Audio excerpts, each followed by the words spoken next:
Salut, c'est Langue de Geek, bienvenue pour cet hebdomadaire numéro 3. On va essayer de faire plus court que la semaine dernière et tout de suite, c'est le sommaire. Après l'actualité du smartphone dominé par le OnePlus 5 et le Honor 9, c'est Motorola cette semaine qui nous annonce un milieu de gamme IP68 et donc potentiellement résistant à l'eau, malheureusement pas compatible avec les Moto Mods de la marque. Mais la véritable actualité cette semaine autour des smartphones, c'est l'annonce de la marque Red sur son smartphone dépassant allègrement les 1000 $, mais véritablement prometteur et surtout plein d'innovations. Nous reviendrons sur l'actualité de la réalité virtuelle avec un casque tout en un de Samsung, ainsi que sur les machines permettant potentiellement de décupler les sensations de virtual reality. On enchaînera avec la potentialité info ou intox de la Switch de pouvoir dans le futur streamer les jeux PC et nous finirons par quelques brefs du débarquement d'OCS et donc de Games of Thrones sur l'application Molotov, de l'association de la marque Xiaomi avec Nokia et le pneu du futur par Michelin.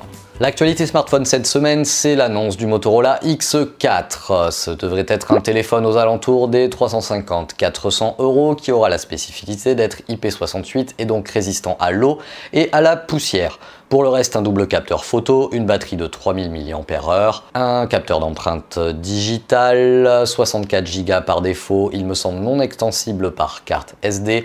Et pour le reste des caractéristiques, je vous invite à aller voir en commentaire le lien.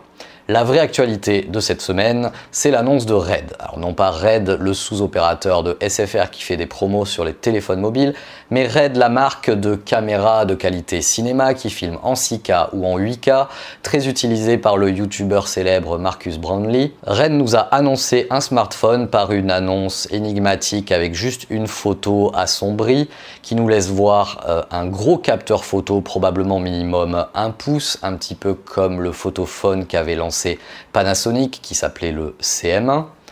On nous annonce également qu'il y aura la possibilité de plugger des extensions à ce smartphone pour faire des films holographiques. Alors reste à voir à quoi ça ressemblera. D'origine, le smartphone devrait même gérer la 3D stéréoscopique. Alors j'espère mieux que la 3DS en son temps qui faisait juste loucher et donner mal à la tête.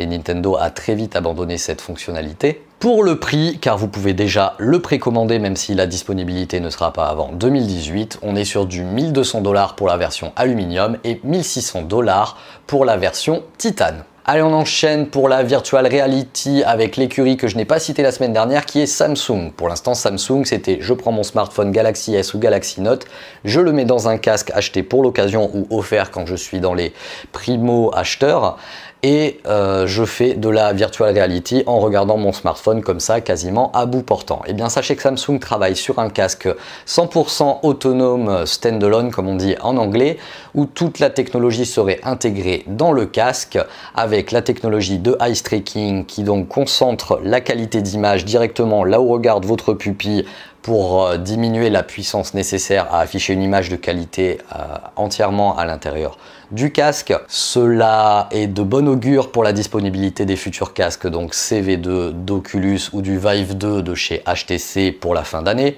puisque je vous rappelle qu'il y a une conférence prévue chez Oculus en octobre prochain. Donc en fin d'année, on risque d'avoir pléthore de la nouvelle génération de casques à réalité virtuelle. Si ça ne te suffit pas niveau sensation, sache qu'une petite start-up japonaise a déjà conçu un casque intégral qui te fait ressentir la température, le chaud, le froid, la pression. Et si ton truc à toi c'est la sensation, je t'invite à acheter ce bras articulé qui fait passer le cinéma 4DX de la Villette à Paris pour le Futuroscope. Je t'invite à jouer à Trackmania Sunrise dessus. À mon avis, tu tiens pas 5 minutes, même si tu es Thomas Pesquet.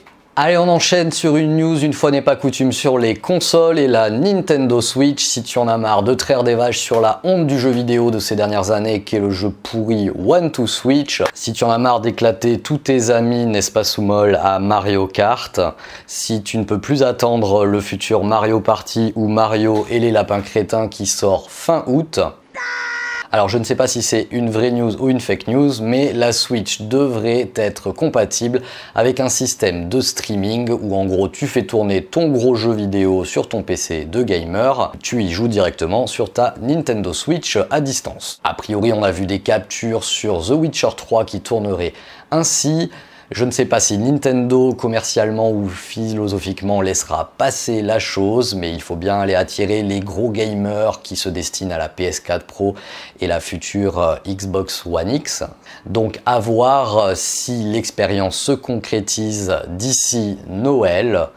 C'est une affaire à suivre. Je vous invite à me dire en commentaire si cette fonction vous intéresserait ou non. Allez, en bref, l'application Molotov TV, si vous ne la connaissez pas, j'en ai fait une petite vidéo que je vous invite à aller voir. C'est une application complètement autonome, disponible sur tous les systèmes d'exploitation, voire en toute autonomie sur votre télé connectée, qui vous permet de faire du replay, de la vidéo à la demande, de l'enregistrement directement dans le cloud.